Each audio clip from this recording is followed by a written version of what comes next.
السلام عليكم ورحمة الله تعالى وبركاته. بسم الله الرحمن الرحيم. الحمد لله رب العالمين، والصلاة والسلام على سيد المرسلين وعلى آله وأصحابه أجمعين. وقد قال الله تبارك وتعالى في القرآن الكريم: أعوذ بالله من الشيطان الرجيم، بسم الله الرحمن الرحيم. قد أفلح المؤمنون الذين هم في صلاتهم خاشعون. صدق الله العلي. وقال رسول الله صلى الله عليه وسلم: أي الصلاة أفضل؟ وقال: طول القنوت، أو كما قال عليه الصلاة والسلام.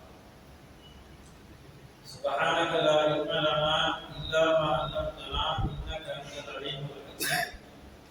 اللهم انفعني بما علمتني وعلمني ما ينفعني ربي زدني علما. ربنا وارحمنا كما ربياني صغيرا. ربي أدخلني مدخل صدق وأخرجني مخرج صدق واجعل لي من لدنك سلطانا نصيرا.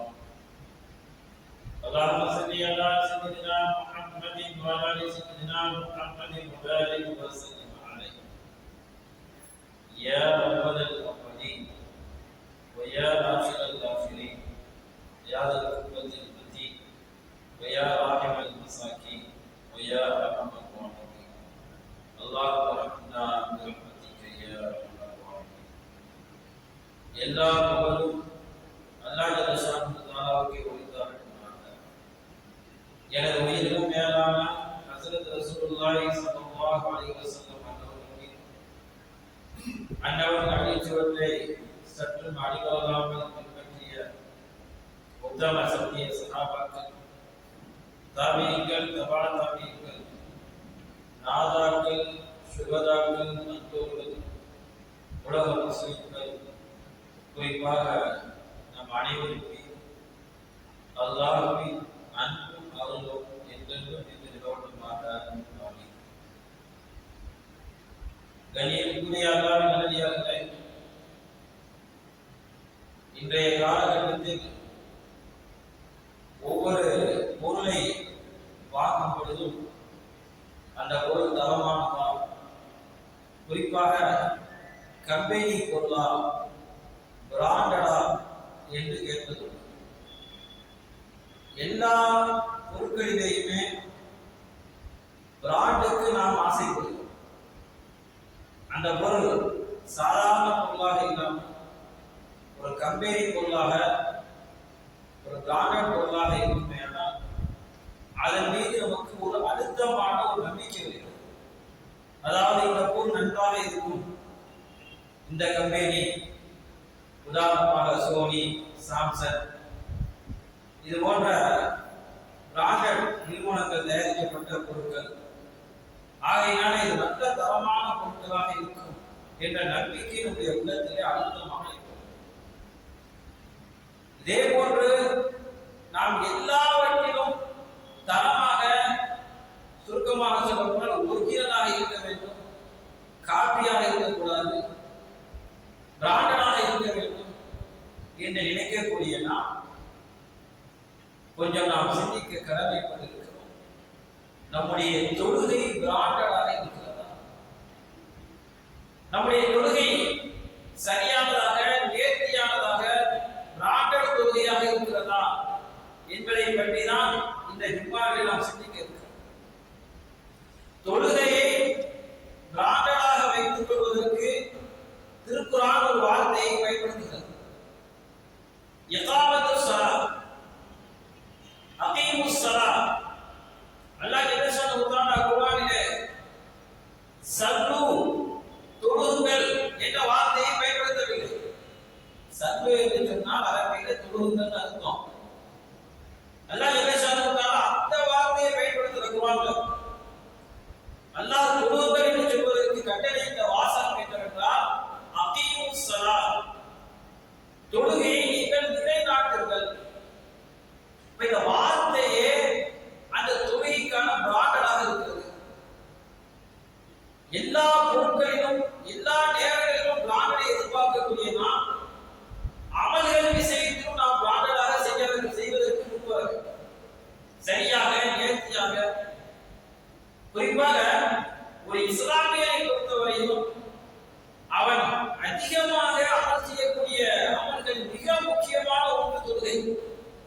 அந்த தொழுகை நேர்த்தியானதாக, சரியானதாக, அல்லாஹ்வுக்கு பிடித்தமானதாக நாம் அமல் செய்ய வேண்டும். அப்பொழுதுதான் அந்த தொழுகை பிராண்டடாக ஆகும்.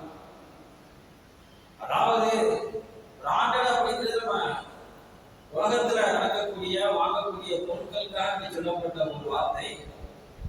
இது தொழுகையினுடைய பிராண்டட் அப்படிங்கிறது சரியான பொருள் என்று பார்க்கும் பொழுது அல்லாஹ் சொன்ன வார்த்தை தான் தொழுகையை நீங்கள் நிலைநாட்டுங்கள். சரியா நேர்த்தியா நிறைவேற்றதுக்கு பேர் தான் நம்ம தொழுகை என்ன செய்யலாம், சரியான முறையில பிராண்டடாக தொழுகிறோம் அப்படிங்கிறது அர்த்தம். தொழுகை விவகாரத்தில் நாம் சரியாக தொழ வேண்டும், நிலையாக தொழ வேண்டும் என்ற இரண்டு அர்த்தங்கள் நமக்கு வருகிறது. சரியாக தொழுதல் என்பதன் பொருள் என்னவென்று பார்க்கும் பொழுது சட்டங்களை கடைபிடித்து சரியான முறையில் தொழ வேண்டும். அல்லாஹ்வுடைய கிருபையில் நாம் 100% உதாரணத்துக்கு ஒவ்வொரு மொஹல்லாவிலையும் ஒவ்வொரு ஊர்நிலையும் ஒரு மொஹல்லால 100% மக்கள்ல தொழக்கூடியவங்க வந்து ஒரு 20% தான். பாக்கி 80% மக்கள் தொழுகிறது இல்லை. ரொம்ப கவலைக்குரிய விஷயம். ஒரு சில ஊர்களில் கூடுதல் குறைவாக இருக்கிறது. ஆனால் அதிகபட்சம் என்பது தொழாத மக்கள் தான் அதிகமாக இருக்கிறார்கள். சரி, இப்ப தொழக்கூடிய மக்கள், அந்த தொழிலாளியாக இருக்கக்கூடியவர்கள் அவருடைய தொழிலை சரியான முறையில் வைத்துக் கொள்கிறார்களா என்று பார்க்கும் பொழுது அதிலும் சில பலகீனங்கள் ஏற்படுகிறது. ஆனால் முதல் விஷயம் நம்ம தொழுகையை சரி பண்ணணும்.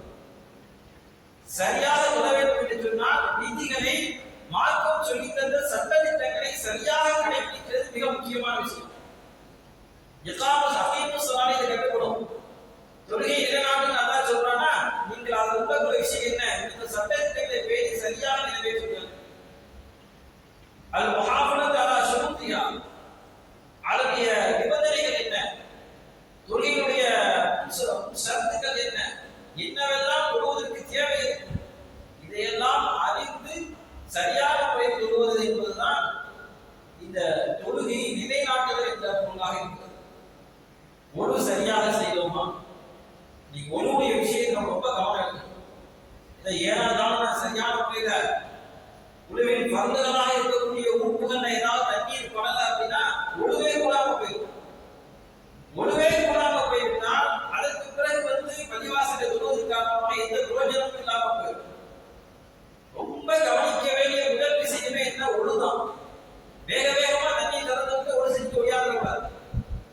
சரியான முறை என்ன செய்யணும், ஒழு செய்யணும். குறிப்பாக கைகளை பொறுத்தவரையும் அந்த முழங்கை மொழி, இந்த முழங்கை மொழி ஃபுல்லா கவராக இருக்கணும். நம்ம தண்ணி ஊற்றும் போது இந்த முழங்கை மொழி படாம, அது முழுமையாக கற்பப்படாம இருந்துச்சு அப்படின்னா, அந்த பாதிதான் நடந்திருக்கு அப்படின்னா அந்த ஒழு கூடாம இருக்கு. அதே மாதிரி காலில் போகும்போது கரண்டின் பணி என்ன செஞ்சிருக்கணும், முழுமையா கவராக இருக்கணும். இதுவெல்லாம் ஒழுங்குடைய விஷயங்கள் ரொம்ப கவனம் கொடுத்து செய்ய வேண்டிய விஷயம். அதே மாதிரி கிபிலாவை சரியாக முன்னோக்குறது, உடலும் இடமும் சுத்தமாக இருக்கிறதா என்று பார்ப்பது, தொழுகைக்கான நேரம் வந்து விட்டதா. நம்முடைய 5 நேர தொழுகை இருக்கிறது, ஏதோ இஷ்டத்துக்கு நம்ம தொழுது போறது இல்லை.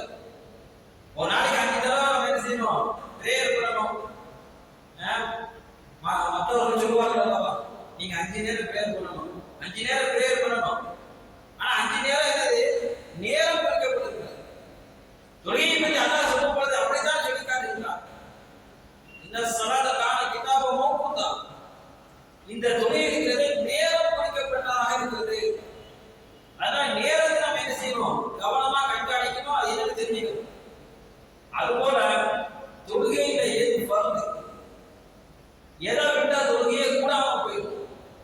தொழுகையில எது சுன்னத்து, தொழுகை எப்பப்பெல்லாம் குறித்துக்கணும், தொழுகையுடைய குறித்தல், இதுவெல்லாம் நம்ம கண்டிப்பா என்ன செய்யணும், தெரிஞ்சுதான் நம்ம தொழுகணும். அப்படி தொழுகும் போதுதான் அந்த தொழுகை பிராண்டட் தொழுகையாக அமையும். ரசூலுல்லாஹி ஸல்லல்லாஹு அலைஹி வஸல்லம் அவர்களுக்கு இப்ராஹீம் அலைஹிஸ்ஸலாம் அவங்க வந்து கற்றுக் கொடுத்தாங்க தொழுகையை. இப்படிதான் தொழுகணும் அப்படின்னு கற்றுக் கொடுத்தது இப்ராஹீம் அலைஹிஸ்ஸலாம் அவங்க. அதற்கு பிறகு நபி ஸல்லல்லாஹு அலைஹி வஸல்லம் அவர்கள் சஹாபாக்களுக்கு கற்றுக் கொடுத்தார்கள். நாம் தொழுகக்கூடிய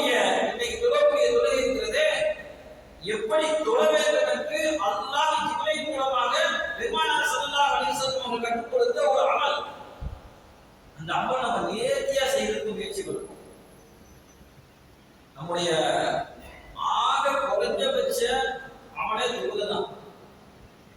தொழுகையாளிகள் கூட அவன் 5 நேரம் தொழுகையை தான் நம்ம கடைபிடிக்கிறோம். தொழுகைங்கிறது அல்லாஹ் நமக்கு கடமையாக்கி விதியாக்கி இருக்கக்கூடிய ஒரு அமல்.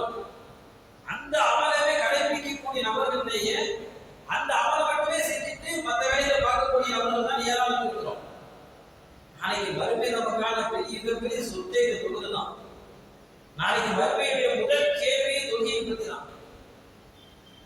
அப்பேற்பட்ட அந்த தொழுகையை நாம் சரியாக தொழுவதற்கு மிக முக்கியம் சரியத்தை பல தெரிஞ்சுக்கணும். தொழுகையுடைய சட்டங்கள் என்ன?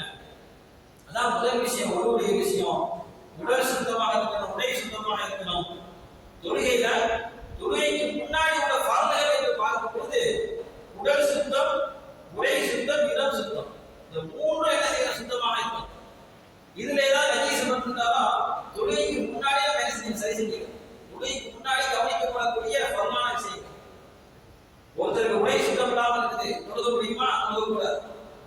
அவர் தொழக்கூடிய இடம் சுத்தம் இல்லாமல் இருக்குது, நஜீஸா இருக்குது, அந்த இடத்துல தொழ முடியுமா? தொழ முடியாது. அதே போலதான் உடை சுத்தமாக இருக்கணும். அதே போல மறைக்க வேண்டிய உறுப்புகள் மறைச்சிருக்கணும். இது மிக மிக முக்கியம். ஆண்களும் சரி பெண்களும் சரி, எதெல்லாம் நம்ம மறைக்க வேண்டிய குறைகள் இருக்குதோ மறைவிடங்க மறைச்சு கொடுக்கணும். கிப்லாவை உருவாக்கணும். இதெல்லாம் தொழுகைக்கு முன்னாடி நம்ம கவனிக்க வேண்டிய விஷயம். தொழுகைக்கு மிக முக்கியமான விஷயமே கிப்லாவை உருவாக்குறது தான். எந்த பகுதியை திருப்பி தொழக்கூடிய ஒரு சூழ்நிலை கிடையாது. மற்ற காரியங்கள் எந்த பகுதியை திருப்பி அமல்களை செஞ்சிடலாம். குரான் ஓதுறதுக்கு மற்ற எந்த திசையிலே திருப்பி குரான் ஓதிடலாம். துவா கேட்கறதுக்கு எந்த பகுதியை திருப்பி துவா கேட்கலாம். ஆனா தொழுகை இருக்கிறது கண்டிப்பாக ஃபர்லான செய்யணும். அப்படின்னா கிப்லாவை உருவாக்கணும். ஒருத்தர் கிப்லாவை உருவாக்காம வேற திசையை நோக்கி தொழுகிறார் அப்படின்னா அவருடைய தொழுகையே கூடாம போயிடும். இப்ப தொழுகைக்கு முன்னாடி இதெல்லாம் கவனிக்கணும். அதே மாதிரி நியத்து வைக்கிறது. என்ன தொழுக போறோம்? சுபஹா, லுஹரா, அஸ்ரா, மக்ரிபா, என்ன தொழுக போறதுல நியத்து வைக்கிறது. இது அவசியம். இதெல்லாம் தொழுகையுடைய வெளிப்பாடுகள் என்று நமக்கு சொல்லி தருவாங்க. சிறு வயதில் நம்ம படிச்சிருக்கோம். தொழுகையுடைய உள்பொருள்கள் இருக்குது. தொழுகை ஆரம்பிச்சதுக்கு பிறகு, இகாமத் சொல்லப்பட்டதற்கு பிறகு, தொழுகைக்கான நம்ம தக்பீர் கட்டும் பொழுது தக்பீர தஹரீமாங்கிறது தொழுகையை நம்ம ஆரம்பிக்கிறதுக்காண்டி சொல்லக்கூடிய தக்பீர். முதல்ல போய் சஃப்ல போய் நிற்கிறோம். அல்லாஹு அக்பர் நம்ம சோனைக்கு நேராக உயர்த்தி இப்படி கட்டணும். இந்த முதல்ல சொல்லக்கூடிய அந்த தக்பீருக்கு பேரு தக்பீர தஹரீமா. இது ஒருத்தர் செய்யலாம் அப்படின்னா அவருக்கு தொழுகையை என்ன செய்ய கிடையாது. தொழுகையை பார்த்து ஃபர்ல். அடுத்து கியாம், இரண்டாவது விஷயம் நின்று தொழுகணும். ரொம்ப ரொம்ப முக்கியமான விஷயம். ஃபர்லான தொழுகையில கண்டிப்பாக நிக்கிறதுங்கிறது ஃபர்ல், கட்டாயம். நஃபில சுன்னத்தான தொழுகையில நிக்கவும் செய்யலாம், உட்கார்ந்து தொழுகணும், கவலை இல்லை. ஃபர்லான தொழுகையை பொறுத்தவரையும் நிற்பதற்கு சக்தி இருக்குமையானால் அவர் உட்கார்ந்து தொழக்கூடாது. இதே சுன்னத்தான தொழுகை, நஃபிலான தொழுகையில நிற்பதற்கு சக்தி இருந்தும் கூட அவர் உட்கார்ந்து தொழுகலாமா கேட்டா தொழுகை பிடிக்கிறது. ஃபர்லான தொழுகையில் 5 நேர தொழுகைகள் ஃபர்ல். குறிப்பாக சுபூர் எடுத்துக்கிட்டோம்னா அந்த ஃபர்ல் 2 ரக்காத், லுஹர் எடுத்துக்கிட்டோம்னா ஃபர்ல் 4 ரக்காத், இமாம் ஜமாஅத் தொழக்கூடிய தொழுகை. இதுலெல்லாம் ஒருத்தருக்கு நிக்கிறதுக்கு சக்தி இருக்குது, இருந்தும் அவர் உட்கார்ந்து தொழுகிறார் அப்படின்னா அவர் தொழுகையே கூடாத சட்டப்படி. தங்கடவாளிகள், உடம்பு சரியில்லாதவங்க, யாருக்கு இருக்க தொழுக முடியாதோ அவர்கள் மாத்திரமே ஃபர்லான தொழுகையை என்ன செய்யணும்? உட்கார்ந்து தொழுவதற்கு அனுமதிக்கிறது. லேசான கால்வலி, ரொம்ப கால்வலி இல்லை, மற்ற எல்லா இடத்துலையும் இருக்கிறோம், மற்ற எல்லா இடத்துலையும் நிற்போம், லேசான கால்வலி தான். தொழுகைக்கு வரும்போது என்ன நிற்க முடியாத 5 நிமிஷம் அப்படின்னா அவருடைய நிலைமை அல்லாஹ் இருக்கணும். நம்ம அதுக்கு சண்டை சொல்ல முடியாது. ஏன்னா அவருடைய விருப்பத்தை என்ன நமக்கு தெரியாது. ஆனா இருந்தாலும் நான் எல்லா இடங்களிலும் நிற்பேன், எல்லா இடங்களும் நடந்து சென்றேன், என்னால் நிற்க முடியும், குனிய முடியும், சஜிதா செய்ய குனிஞ்ச ஒரு பொருளை இருக்க முடியும், நிறைய வேலை செய்வேன். ஆனால் தொழுகைக்கு வரும்போது எனக்கு முடியாது அப்படின்னா அவருக்கும் அல்லாஹ் உள்ளது. ஏன்னா சட்டம் என்னவென்றால் யார்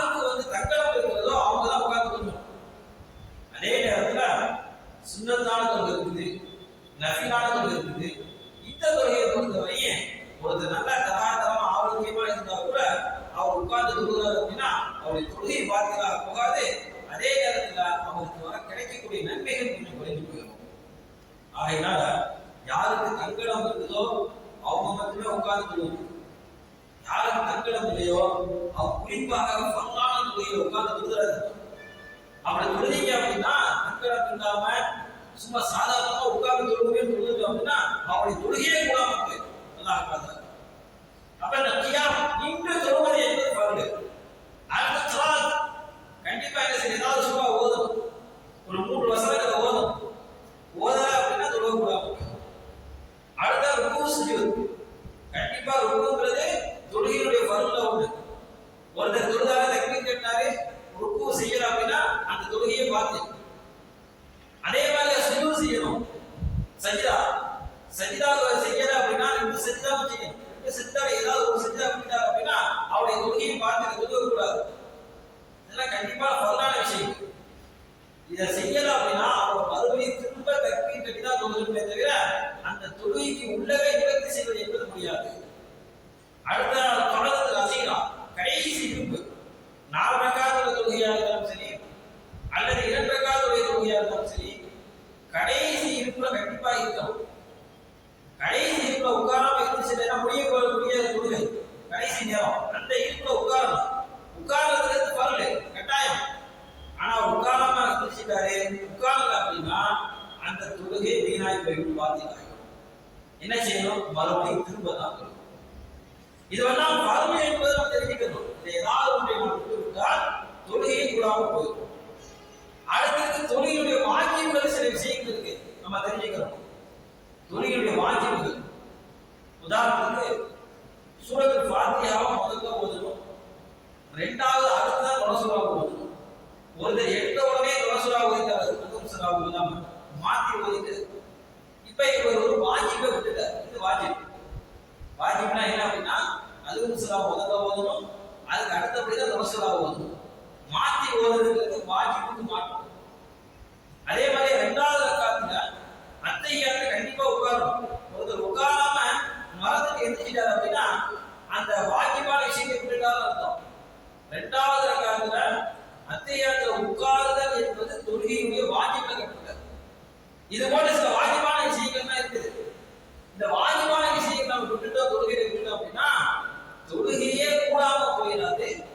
அதே நேரத்துல அந்த செஞ்ச விட்டதுக்காக வாஜிபை விட்டதுக்காக வேண்டி அந்த தவறுக்காக வேண்டி ஒரு பரிகாரம் தொழுகையிலேயே சஜ்தா செஞ்சுக்கணும். நீங்களாம் பார்த்துருப்பீங்க தொழுகைய சூழ்நிலை ஏதோ ஒரு ரக்காத்துல இமாம் வந்து முதல் ரக்காத்துல உட்காராம எந்திரிச்சிட்டாலோ அல்லது 2வது ரக்காத்துல உட்காராம எந்திரிச்சிட்டாலோ அல்லது முதல் ரக்காத்துல உட்கார்ந்துட்டாலோ ஏதோ ஒரு தவறு ஏற்பட்ட நேரத்துல சஜ்தா எப்படி செய்வது அப்படின்னா நம்ம ஏதாவது வாஜிபான விஷயங்களை விட்டுட்டோம் அப்படின்னா கடைசியா எத்தனை ரக்காத்து 4 ரக்காத்து தொழுகையில ஏதாவது ஒரு வாஜிபம் நம்ம விட்டுட்டோம் வைங்க. இப்ப 4வது ரக்காத்துல அத்தையாத்து உட்கார்ந்ததுக்கு பிறகு அத்தையாத்த ஓதிடும். அத்தையாத்து மட்டும் ஓதணும். அடுத்த வரக்கூடிய சலவாத்தை ஓதக்கூடாது. அத்தையாத்து மட்டும் ஓதிட்டு ஒரு சலாம் ஓதி அஸ்ஸலாமு அலைக்கும் வரஹ்மத்துல்லாஹ் அப்படின்னு ஒரு சலாத்தை ஒரு சலாத்தை கொடுத்துட்டு 2 சஜ்தா மறுபடியும் செய்யணும். செஞ்சதுக்கு பிறகு மறுபடியும் உட்கார்ந்து அத்தையாத்து மறுபடியும் சலாத்து அதுக்கப்புறம் அல்லாஹ் மஃபூரி 3ஐயும் ஓதி வழக்கப்போல என்ன செய்யணும்? சலாம். இது நம்ம இமாமுக்கு பின்னாடி நின்றா இமாம் செஞ்சுக்கிடுவாங்க. தனியா சொல்லும்போது ஏதாவது நம்ம வாஜிபை விட்டுட்டோம்னா இப்படி நாம் சஜ்தா சேவை செய்து கொள்ள வேண்டும். இப்ப நம்ம ஒரு தொழுகையால இருக்க முக்கியம் தொழுகையில எது ஃபர்து தொழுகையில எது வாஜிபு வாஜிபை விட சஜ்தா சேவை எப்படி செய்கிறது இதுவெல்லாம் தெரிந்து தொழுகும் போதுதான் அந்த தொழுகை சரியான நிலையான நேர்த்தியான தொழுகையாக இருக்கும். அந்த தொழுகை தான் காண்டரான தொழுகையாக இருக்கும். அதே போல தொழுகையுடைய சுண்ணத்துகள் ஏராளமாக இருக்கிறது. தொழுகையுடைய சுண்ணத்துகள் என்ன செய்யறது? தக்பீர் தஹ்ரீமா கண்டதுக்கு பிறகு ஆரம்பமா என்ன செய்யறது? சொல்லக்கூடிய அந்த தக்பீர். அதே மாதிரி கையை உயர்த்துறது சுண்ணத்து. இங்கே உயர்த்தி தக்பீர் கண்டது சுண்ணத்து. சுண்ணத்தான விஷயங்கள் ஏராளமாக இருக்கிறது.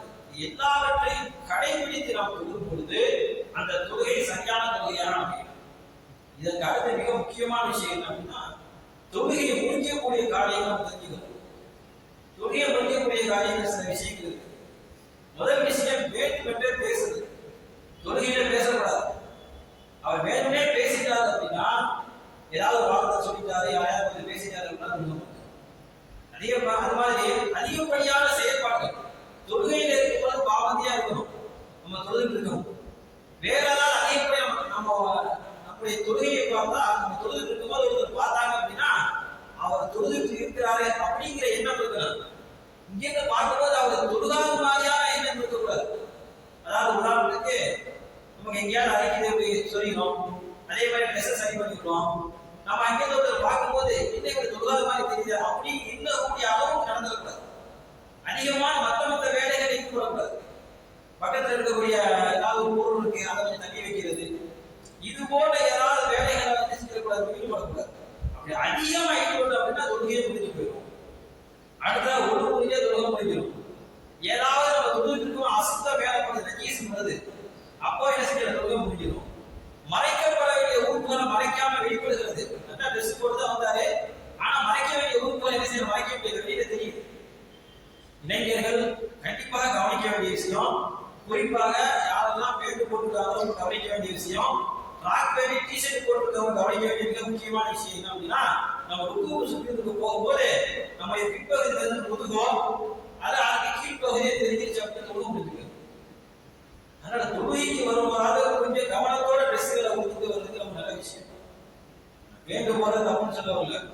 ஆனா நம்ம குனியும் பொழுது, சஜ்ஜா செய்யும் பொழுது, ருக்கு செய்யும் பொழுது நம்முடைய பின்பகுதியோ மற்ற இடங்கள தெரிஞ்சிருச்சு அப்படின்னா தொழுகை முடிஞ்சு. ஒரு ஆணை பொறுத்தவரையும் அவங்களுக்கு மறைக்கப்பட வேண்டிய பகுதிங்கிறது தொப்புல இருந்து முட்டுக்கால் வரையும். குறிப்பா முட்டுக்கால கண்டிப்பா மறைச்சிருக்கணும். முட்டுக்கால மறைக்கிறது ரொம்ப குறைவாயிடுச்சு. ஏற்றி செஞ்சுக்கிறோம், மறைச்சு கட்டிக்கிறோம்.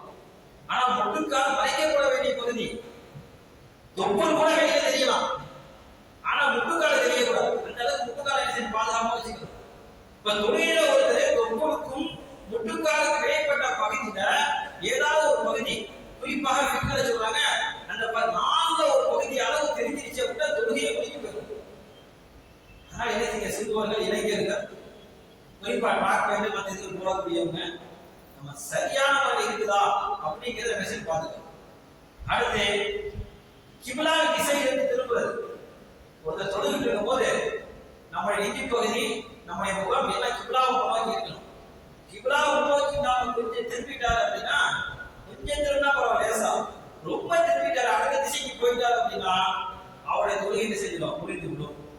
அதே மாதிரி தொழுகையில சாப்பிடுவது, தொழுகையில குளிப்பது, அதே மாதிரியா வெடி சிரிப்பது, லேசான முறை சிரிக்கிறது தொழுக முடியாது. ஒருத்தர் கடுமையா சிரிச்சுட்டாரு அப்படின்னா தொழுகையில தொழுக முடிஞ்சு போயிடும். ஏதாவது குடிச்சிட்டாரு, ஏதாவது சாப்பிட்டாருன்னா பெரிய லெவல்ல கூட இல்லை. பிக்குகளை சொல்றாங்க, நம்ம ஏதாவது கறியோ இல்லோ சாப்பாடு சாப்பிட்டு இருக்கோம், வந்ததுக்கு பிறகு நம்முடைய பள்ளி இருக்குல்ல, உள்ள கையில இருக்குது, அந்த தானியங்கள் எல்லாம் ஒட்டி இருக்குது, அதனுடைய சாப்பாடு வந்து ஒரு முட்டைக்கடை அளவை விட பெருசாயிடுச்சு அப்படின்னா அதை உள்ள பிடிக்கிட்டார். ஒருத்தர் தொழில் இருக்கிறாரு, வாயிலே பள்ளியிலே இருந்த அந்த பொருள் அவர் வாய்க்குள்ள வந்து வயிற்றுக்குள்ள போயிடுச்சு. அதனுடைய அளவு ஒரு கொண்டைக்கல்லையை விட பெரிதாக இருக்குமேனா அவருடைய தொழுகை முடிந்து விடும். இப்ப சாப்பிடுறது குடிக்கிறதெல்லாம் என்ன செய்யணும், கவனமா இருக்கணும். ஏதாவது சாப்பிட்டு குடிச்சிட்டு வந்தோம் அப்படின்னா வாய்க்கு குடிச்சு என்ன செஞ்சிடணும், வந்துடணும். அப்பதான் வாயில உள்ள விஷயங்கள் என்ன செய்ய உலக போகாது. இப்ப தொழுகையை முடிக்கக்கூடிய காரியங்கள்ல இந்த சாப்பிடுவது முடிக்கிறது. அதே மாதிரி வந்து வெடி சிரிப்பு, எல்லாருக்கும் கேட்கறது மாதிரியா சத்தமா சிரிச்சா அப்படின்னா தொழுகை முடிந்து போயிருக்கும்.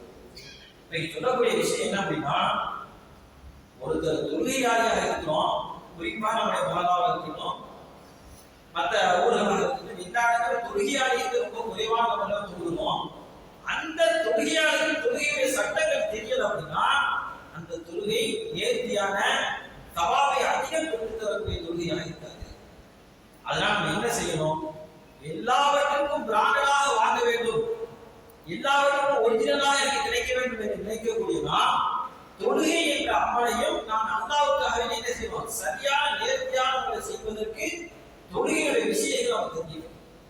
இப்ப எவ்வளவுதான் புக்குகள் வந்துருச்சு, சமூக வலைதளங்கள் நிறைய போடப்படுது, ஆளுங்களை தொடர்பு கொண்டு அல்லது அது போன்ற கிதாபுகளை வாங்கி தொழுகையில இதுவெல்லாம் பங்கு, இதுவெல்லாம் சுண்ணத்து, தொழுகை எப்பெல்லாம் புரிய போகுது, இதுவெல்லாம் நாம் தெரிந்து கொண்டு தொழுவோமே. ஆனால் அந்த தொழுகைக்கு சவாப் அதிகம், நம்ம சரியான தொழுகிறது சரியா. இதுல ஆண்களுக்கு பெண்களுக்கு சின்ன வித்தியாசம் இருக்குது. பெண்களை பொறுத்தவரையும் முகம் 2 கஃப், இதுதான் அவங்க வெளியில தெரிகிறதுக்கு நிர்பந்தமான நன்மை தெரிகிறதுக்கு மார்க்கம் அனுமதிக்கப்பட்ட விஷயம். இதை தவிர்த்துட்டு மற்ற உறுப்புகளெல்லாம் தொழுகையில் என்ன செஞ்சிருக்கணும் அப்படின்னா மறைச்சு மூடிதான் இருக்கும். அதே மாதிரி சஜிதா செய்யும் போது முழங்கையை வினாவோட ஒட்டி வச்சிருக்கணும் பெண்களுடைய தொழுகை முறை. வயிற்றையும் தொடையோட என்ன செஞ்சுக்கணும்னா ஒட்டி வைக்கணும். ஓதும் போது ரொம்ப சத்தம் போட்டு ஓதக்கூடாத பெண்கள் கொஞ்சம் குரலை தாழ்த்திக்கணும்.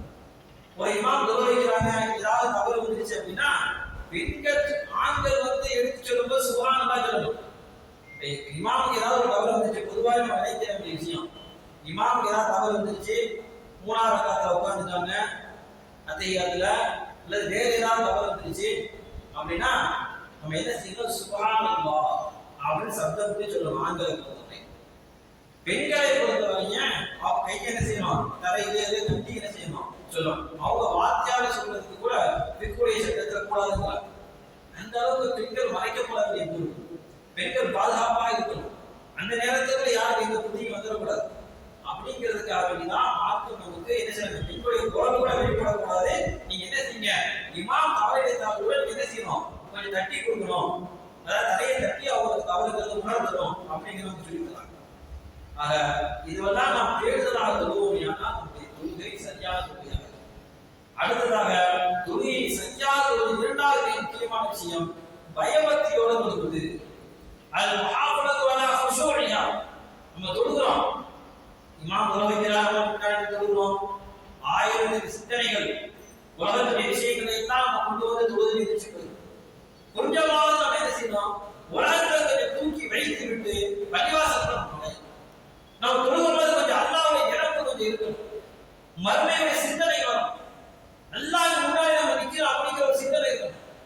அப்பதான் நம்ம சரியான தொழுகையை நம்ம தொழுகிறோம். அல்லாஹ் சொல்லக்கூடிய அந்த இகாமத்துஸ் ஸலாத் தொழுகை நிலைநாட்டுறது அதுதான் இருக்கு. கவனத்தோடு அலட்சியம் இல்லாம ஒரு அடக்கத்தோடு தொழணும். பெருமானார் ஸல்லல்லாஹு அலைஹி வஸல்லம் அவர்கள் சொன்னார்கள், சில பேர் தொழுவாங்க, அவர்களுக்கு நன்மை ரொம்ப அறவாசியா கிடைக்குது. சதால சொல்லுவாங்க, 10ல 1, 7ல 1, 5ல 1, 4ல 1 தான் கிடைக்குது. முழுமையா கிடைக்கிறது இல்ல. காரணம் என்ன செய்யறதுன்னா தன்னுடைய உள்ளத்தை சரியான முறையில் வைத்துக்கிறது. சதாலிசன் இன்னொரு விஷயம் சொன்னாங்க, சிறந்த தொழுகை எதுவென்று கேட்ட பொழுது சதாலிசன் சொல்லுவாங்க, தூணுல் குனூத், நீண்ட நேரம் நின்று தொழுவதுதான். வசனங்களை இமாம் ஓதும் போது அதை அப்படியே எடுத்து கவனத்தோடு கேட்கணும். தொழுகையில நிற்கிற அந்த எண்ணத்தை அல்லாஹ்வுக்கு முன்னாடி நிற்கிறோம் அப்படிங்கிற எண்ணத்தை கொண்டு வரணும். இதெல்லாம் நம்ம செஞ்சாதான் நம்முடைய தொழுகை நேர்த்தியான தொழுகையாக இருக்கும். கொஞ்சம் நம்ம ஆத்மார்த்தமாக.